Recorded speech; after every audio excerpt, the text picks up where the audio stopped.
Halala, welcome back to another episode of Real Problem with Chester Missing, with me, a ball of latex, on the internet. There was an attempted assassination on corruption-accused ANC member Brown Mkhwanazi. Typical tenderpreneurs, not even their assassinations work out. The GNU finally met after a year and a half so they can plan. What have they been doing the entire time? What are you going to do next? Tell us your New Year's resolutions for 2024.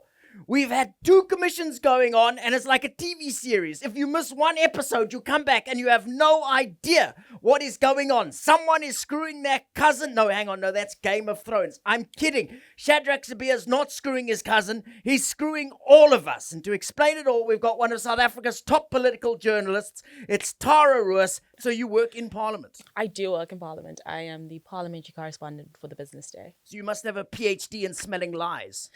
Somewhat, yes. We also have one of my favorite South Africans as well. It's the hilarious JamJam. Can you see Jam? How's it, JamJam? Yeah, all good, Chester. Tara, is Police Minister Senzo Mchunu corrupt or not? After we've been watching this ad hoc committee for weeks. Who in the ANC isn't corrupt? And I think that's a big question we need to answer South Africans. Do I think he's the most corrupt? Probably not. Do I think he is corrupt? Absolutely. That is undeniable. Wow, that's amazing. Do you think we still have to pay our TV license after all this? Yes. The SAPC doesn't have any money. Oh my God. Like, it's a different sellout. It's a JamJam different doesn't pay entity. TV license. Look at him. No, I pay my TV license, but I'm a law-abiding citizen. But it's interesting that you say we say most people in ANC are corrupt. I think I see this on the ground working in Parliament, but most South Africans feel the corruption of the ANC in their day-to-day lives. I think that it's quite laughable that, the president always comes out and he says, I'm so shocked. I'm shocked. I know. Oh, And he says, I'm shocked. I had no idea. So I think he walks with his head in his own ass. That guy, right? Every day, I'm shocked. And you're like, no, my guy, what country are you living in? No, you can't say you're shocked. You know exactly what's happening. This is how you get the information. People brief you as often as, like, you're probably the most briefed person in the Doesn't he country. get security briefings, Tara? He does. He gets security So you see, briefings Jam, daily. he just literally gets security briefings ignoring them. I don't know what. Yeah, man. Does he read them? I'm Tara? shocked. I don't work in the presidency. No, he so I doesn't read them. can't- He hasn't read a security briefing since 2008. I think the thing that has helped Cyril Ramaphosa thus far, he was the deputy president under Zuma, so that gave him some plausible deniability when looking at the extent of state capture. And that's why when he came in 2019, a lot of people believed him when he said he was going to bring this era of renewal. But now Cyril is in a position where there is no deniability. Dirty money that has gone through Senzo Mchunu's hands, Cyril Ramaphosa knew about it because Senzo Mchunu was the campaign manager for his CR17 campaign to get him elected. He was the police minister under Cyril Ramaphosa. This idea that Cyril Ramaphosa knew absolutely nothing. You can even make the argument that Senzo Mchunu was the golden child of the ANC to become the next president. He was next in line under Cyril's faction in the ANC. So this idea that Cyril is shocked, I don't know where it comes from. He's just an unamanga, lying, scoundrel, couch potato, bastard. There are a lot of characters, Tara. Let's start off explaining to people who haven't been listening. Who is Dumisani Khumalo? Who is Shadrack Sibiya? And why are they important?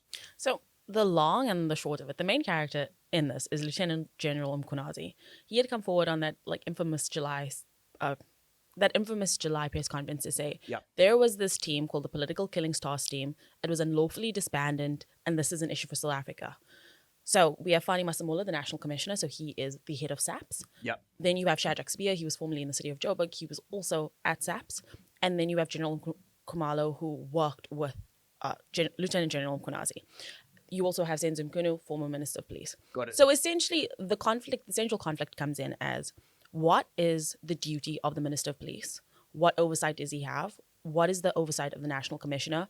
And who could disband the Political Killings Task Team? Constitutionally speaking, the minister doesn't have the powers to do that. But the minister had come forward and said, I disbanded the Political Killings Task Team. And he had stated that he did this openly. He has absolutely no regrets. He himself said in the ad hoc committee he acted alone. This then brings in the question, what is the oversight role of the minister? Because SAPS falls under the Minister of Police, but the National Commissioner is the head of SAPS. And so there brings into this question is, what is overstepping? You have Shadrack Sibiya coming out, who, reports just leaked today that one of his protectors has been linked to criminal syndicates.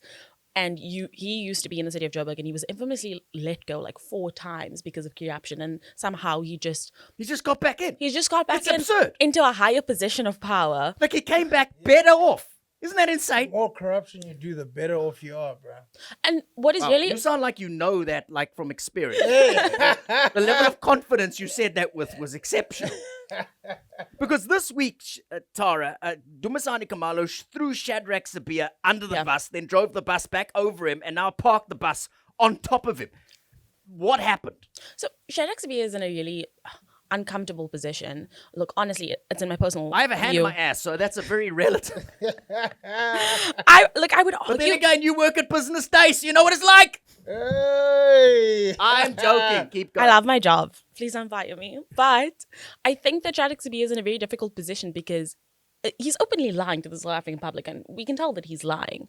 And I find it quite interesting that he has just been fired into higher positions of office. Something that was really interesting that came out in the commission, and the ANC tried to position it as that Shadrack Sibiya was almost in bed with Herman Mashaba. But Shadrack Sibiya served under 2... I would like to see that porn video. He served under... Who's your hair products? Black like me harder. That would be on ETV. Late night ETV. Emmanuel with Shadrack Sibiya.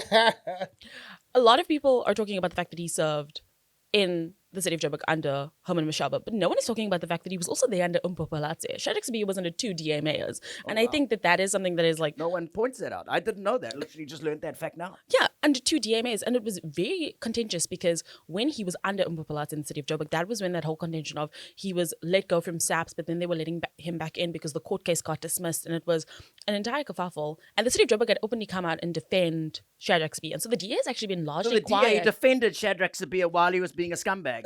Now they want to act like we had no idea. It's all the ANC. Wow. The DA's government in the city of Joburg defended Shadrack Sibiya. This was circa 2023. So actually not that long ago when you think about it. That's just the other day. Yeah. Such a liar, find a thief, bro. Wow. But you see what I'm saying? He's just so confident with these sayings. It's like he's experienced. I'm scratching a liar. Find a thief. It sounds dirty too. But listen, my favorite this week were the pictures of Shadrack Sibiya's underling with a big paper bag, and Dumisani Kamalo at the committee is acting like he doesn't know what was in the paper bag. He's like, oh, it could be chocolates. It's not chocolates, Dumisani Kamalo. It's money. What's wrong with you? It is money. And I think I'm a firm believer in democratic processes, and a lot of people have come out when Lt-Gen Mkhwanazi originally had his press conference and said, why didn't the president just fire the Minister of Police? And if he had gone forward with that, we wouldn't have gotten any of these answers. Do I think that a lot of this are convenient and politically corrected half-truths? Yes. I don't think that we are getting the full story just yet. But I think things take time. And I know a lot of South Africans will say, you know what, look what happened with the Zondo Commission. We spent about R1 billion in that commission. Yep. Zuma is still roaming free on the streets. So were all of his cronies. And we got no justice as the South African public. Burkina Faso right now. Zuma. Hang on, Jacob Zuma's in Burkina Faso right now. Right now. I can't. No. Is he too sick for jail? No, that's AI. Is it AI? That image is AI. Oh, okay. Wow, you that see, is a good this AI. was IQ test. Yeah, thank God we have actual journalists. Hey, man, yeah. This guy falls for anything. No, He saw a that was picture. very good AI. He saw a picture of That's AI, giraffes that on the that moon. is Allen Iverson levels of AI. I was fooled. Zuma isn't in Burkina Faso right now. Does the fire pool That's exist? good to hear. No. It doesn't exist. No, the fire pool There's no fire pool. There's no fire. Oh my God, my entire belief in this reality is broken. You It's see, we collapsed. both don't know. But that is not the fault of the Zondo Commission. The Zondo Commission completed its mandate. That's the fault of the National Prosecuting Authority. And so I think a lot of people don't really understand what the separation of government is. I mean, a lot of people confuse the commission with the ad hoc committee. They're two separate things. Yeah. And what will come out of the commission and what will come out of the ad hoc committee, again, are two separate things and will lead to two separate outcomes. The ad hoc committee is extremely important for legislative changes. The president cannot decide we are going to fully restructure SAPS. That is a decision that needs to come through Parliament. It needs to be an amendment to the Policing Act and how we structure the government. And so everything does have its place. And I know that a lot of South Africans are frustrated to say, you know what, this is a waste of time and a waste of money. But it is very important because we need those democratic processes in place. I think if you want to direct HR there anyway, it needs to go to the National Prosecuting Authority. Shamila Batoy has been terrible at her job. Has she? Absolutely Because terrible. you know the impression I got. Listen, man, I've met her. At this full disclosure, I've met her and I quite liked her. But the problem with Shamila Batoy is she came into a thing where, I mean, look at that Chauke guy who was the head of the NPA in Joburg, and then she couldn't fire this guy who's openly doing a cuck job. She could. It's imagine JamJam was cuck at his job, and then I couldn't fire him.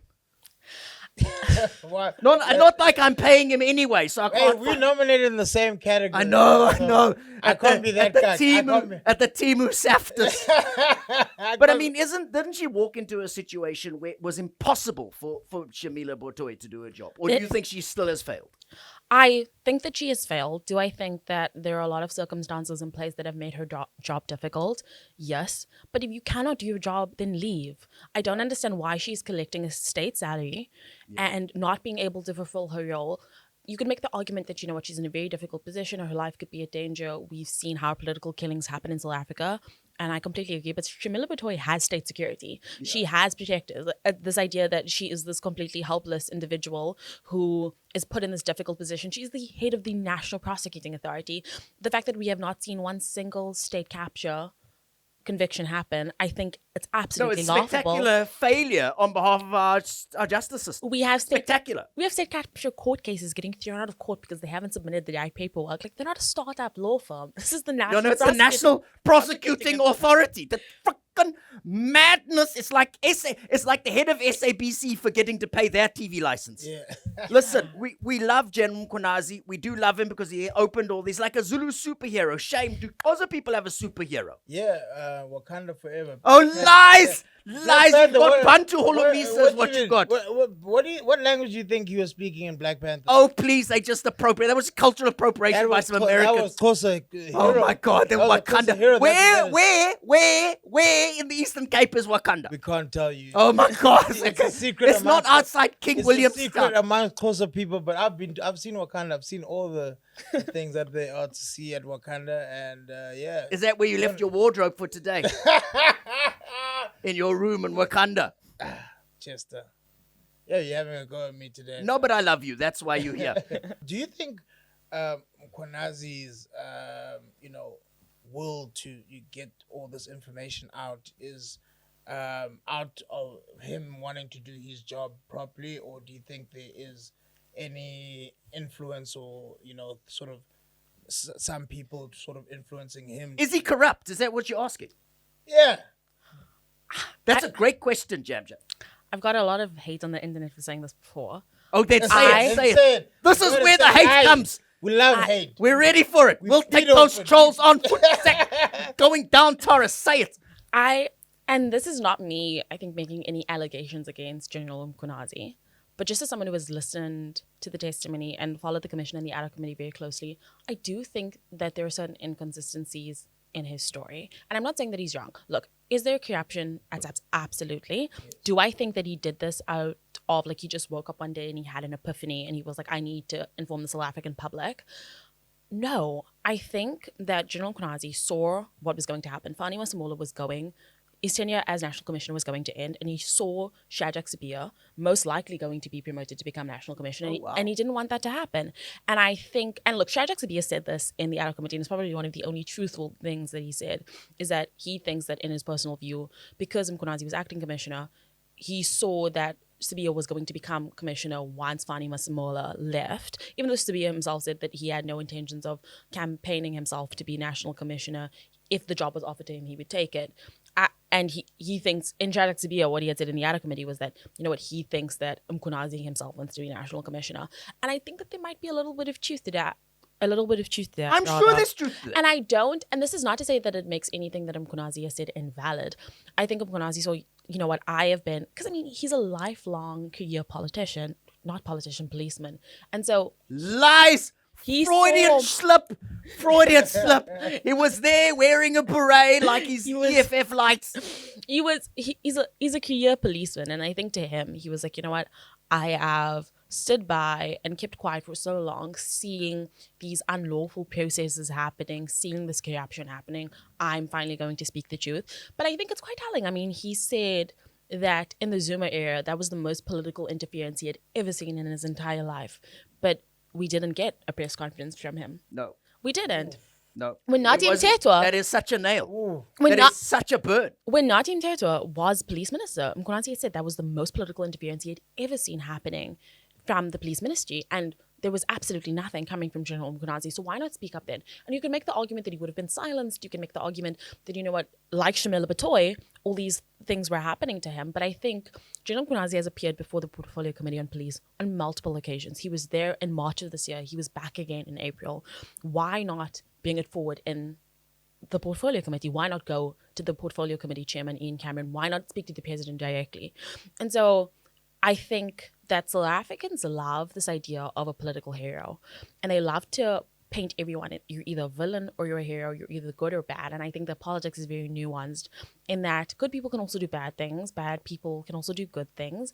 And I think that, and it is in my personal view, and again, this is not me throwing out an allegation. I think it's just looking at the situation realistically. You cannot get as high up in the SAPS as General Mkhwanazi have seen as many things as he is now coming to tell us, and not yourself have gotten your hands dirty in some capacity. I think it would be illogical for us to sit here and believe and talk about General Mkhwanazi as this ultimate superhero, and this idea that no one can say any form of criticism or question anything that he said. I mean, he has spoken about multiple phone calls, text messages, none of which he can produce evidence for. Doesn't mean that it hasn't happened, absolutely not. But I just think we need to look critically at the situation, because this idea that now General Mkhwanazi is some superhero who is going to save us from the corruption of the ANC and the SAPS, it's just not true. They're almost painting him like in a Batman type. Yeah. Yes, he's like the Zulu Batman. That's what he is. Zulu man. Mkhwanazi. Yeah, Zulu man. I'm sure there's a rapper probably called Zulu man. There has out to be. Trying to drop his mixtape. There's a musician called Zulu Boy. Yeah. That's his name. Yeah, It's kind of racist. I've met him. He's a huge Jacob Zuma fan, ironically. Is it? Even though he sounds like he himself is demeaning himself like old white. No, he's a Zulu boy. He's 58, yeah, but that's why I call him. Listen, just to be clear to people watching the podcast, these are the opinions of Tara Roos. You can find her on the internet at Tara Roos. Mkhwanazi is a sellout. No, I'm joking. It's very important, Tara, that you say this stuff, because we have people like JamJam in South Africa who will believe any AI image they see of Jacob Zuma in Burkina Faso. No, he's there. He's there. These AI things, but this one dribbled me. I'll take that on the chin, Chester. I'll take Good. that on the chin. Good. Wonderful. Bah! Listen. What do we know so far about the cartel that is running our police force, and why do they call them the Big Five? So the Big Five is supposed to refer to these criminal syndicates already, or rather, like, the Big Five is supposed to refer to this kind of criminal syndicate that is operating inside the police force. And we don't really know much about the Big Five. I mean, we've heard very differing accounts from Fani Masemola, Senzo Mchunu, General Mkhwanazi about how political actors operate and the criminality in the SAPS. Again, it's one of those things, like, in the manner that, like, we all know there are big political donors to various political parties. I think it would be, you can't really look at crime in South Africa and not rationalize the fact that there are these Big Five cartels. Who these individuals are and how this is influencing ANC politics, we really have to see more evidence of this come forward. I mean, we saw Fikile Mbalula say that, you know what, members of the ANC have been captured by criminals. And do I But think... how insane is that? But, like, we've known for years, we had the whole Zondo commission, newspaper article after newspaper article in the Business Day, and suddenly Fikile is, no, there are some that are corrupt. No lie. Where have you been hiding, Fikile? In your freaking Gucci pajamas? I was watching an interview with Sizwe, Paul Walsh, and Tokia Sokwala. He says this, criminals interacting or getting favors from ANC people goes back to the apartheid struggle. Yeah. So there's long been this mix of ANC and criminality and looking the other way as long as they achieve their objectives as the ANC. So this is quite obviously now it's just getting more and more, Yeah. and it's being publicized, but this is a long history of the ANC, of them being involved with criminal with these people who are criminals. It's kind of racist, JamJam. No, it's not No, it's kind of racist. Oh, the black people hang out with criminals. It's kind of racist. No, So- Don't you think it's kind of racist? Tara? I mean, look, so were the white people. Yeah, that's so true. They were doing exactly. That's where they got the idea gotcha. from. God. Literally for votes, yeah. So I guess that you saying it, white guy, that was racist of you. To us. There we go. That was like a racism. I knew I wasn't A racist. racism circle. Thank you very much. You are racist. You're wearing a Springbok hat. Oh man. No, I'm Me and joking. Springboks I'm were like- joking. But why don't we have the final set of names? Why has it taken so long to work out who we're actually talking about here? It's all vagaries. Why aren't our politicians demanding clear answers? no one wants to give us clear answers because I think that a lot of people are trying to protect themselves. And we saw this with everyone who has now come before the ad hoc committee and before the commission, is that everyone tells a very similar story, but the inconsistencies are in manners to protect themselves. No one talks about what they've done, what they've said, who they've interacted with. And you see this and how it is really being portrayed in the public eye is that everyone is trying to save themselves from prison. That is ultimately where we're Literally heading all of now. Everyone. Like, Wow. everyone is involved in some capacity. And I think this all goes back to the president. And that is who we really need to hear from. Is that I'm not particularly interested if like Senzo Mchunu knows Brown Mkhwanazi, and apparently he doesn't, not even as a comrade. But I want to know what is the president's involvement in this, because the president being named by almost every single witness coming before the committee and before the commission, like we should find it deeply concerning. And I think when you like ask this question, how can you just be labeled as a controversial businessman? It's because no one can give us a clear-cut answer. I mean, we are having national reporting on this controversial businessman like surviving a assassination attempt. Like, Yes. who is this What was that man? cuck? Who is this man? We don't know this man. Those Like, assassins are very bad. They're incompetent, aren't they? Yeah. You can see they're the ones providing stuff to hospitals. Yeah, 'Cause they they're must have been screwing that up hired too. by ANC people, brother. Yeah, you know, it's the ANC when not even the assassination goes through properly. Why has the president not been called to the ad hoc committee or Madlanga commission? Why are politicians so pathetic? so the committee operates a bit differently to the commission. So the committee is made up of representatives of various political parties. So the committee initially, when they were picking a chair, Julius Malema's name had come forward and he had declined the nomination because he knew he wasn't going to win. So in the committee, it's stacked with the GNU. So the ANC and the DA hold the largest amounts of seats, and then followed up by that is MK and then the EFF.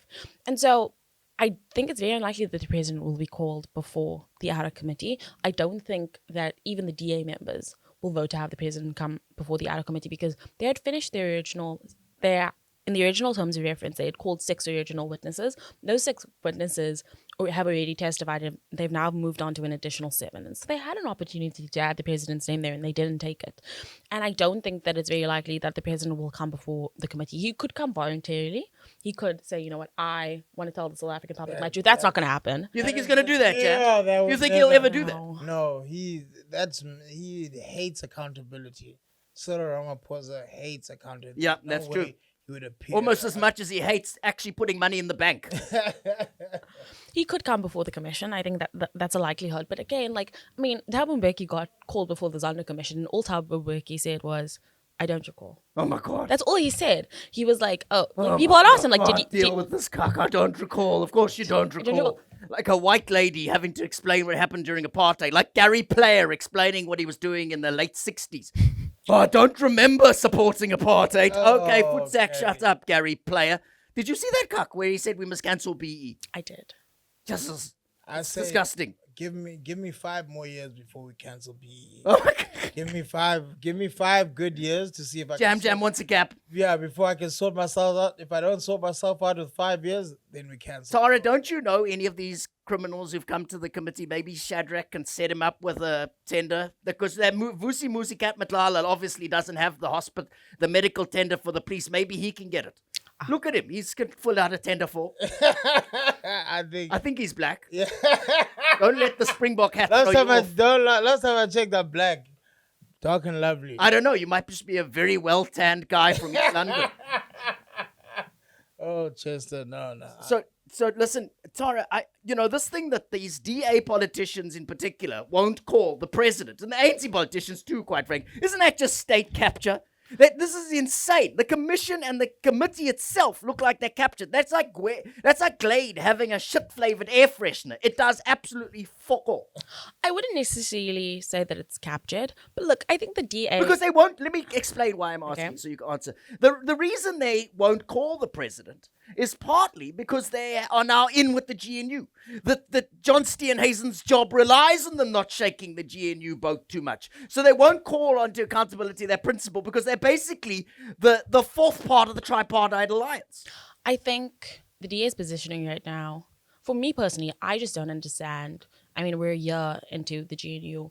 There have been many instances where I thought that the GNU could have called for a motion of confidence against President Cyril Ramaphosa, and they haven't. The EFF has openly come out to say, if the DA brings forward a motion of confidence, we will vote with the DA for this motion to pass. We will not help the DA elect a new president, but we believe that Cyril Ramaphosa is unfit to hold office. The DA had brought 5 motions of no confidence against President Zuma, knowing that they were going to fail. So in an opportunity to have a motion of no confidence when you know it will pass, but rather escaping accountability, because in the DA's mind, they're saying, you know what, we don't want to get rid of Cyril because while he might be bad at his job, we don't want Paul Mashatile. And to a certain extent, I can understand that argument because that is what is going to retain their voter base because their voters don't want Paul Mashatile.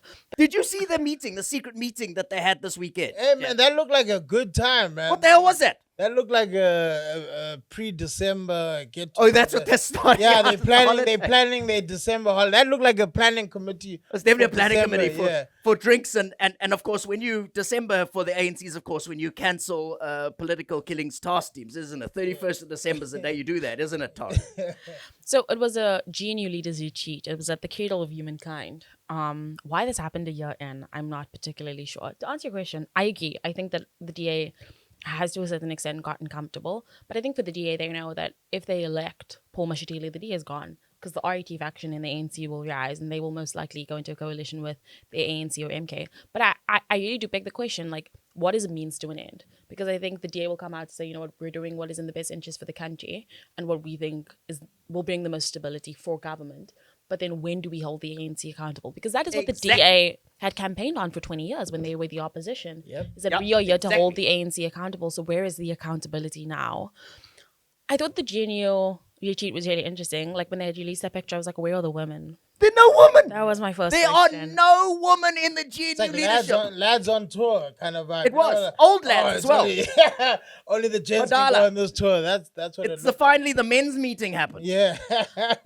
Why it happened a year into the GNU, like I don't know. And what I think is really odd is, I mean, time and time again, every political party had to come out to say, you know what, no one has a majority, the GNU is ruling government. We haven't heard from the GNU not once. The GNU hasn't had a press conference to say, these are the policy issues that we are working towards. This is a progress report of the GNU. They haven't communicated to us as the public as an entity, but we hear different political parties coming out kind of claiming different wins for different sectors of government, but they are always contradicting views coming from every political party in the GNU, and so they haven't really worked together as this government of national unity, and so it's just really a mess. It's ridiculous. The GNU is for and against BEE. The GNU is for and against expropriation of land. The GNU has the Freedom Front and the PAC pretending to get along. That's like having a nunnery and a sex shop in the same building. I always thought Freedom Front Plus sounded like a type of condom. Freedom Front Plus. It's like Lovers Plus for the poor.